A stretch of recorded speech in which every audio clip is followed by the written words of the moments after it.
निरीक्षक आनंद Rohidas Rowdy, Daulatpur police station, Satara Assagao म्हणून साताऱ्यामध्ये गाव आहे, तालुका सातारा, जिल्हा सातारा. या ठिकाणी 8 युवक जे आहेत ते अग्निवीची दाखवली त्यांनी शुक्रवारी रात्री दिनांक 23 तारखेला गेले होते.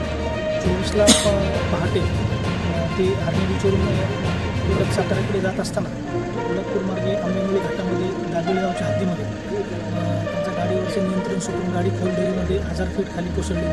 एकूण 8 याच्यामध्ये प्रवासी होते.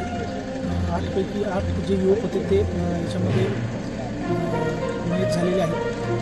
सगळीतरी त्याच्यानंतर या रेस्क्यू टीममध्ये आता सध्या प्रतापगड ट्रेकर्स, नंतर महाबळेश्वर रेस्क्यू टीम, त्याच्यानंतर आपली महाडची सिस्केप आणि सह्याद्री जी आहे आपली अशा 3 ते 4 रेस्क्यू टीम या ठिकाणी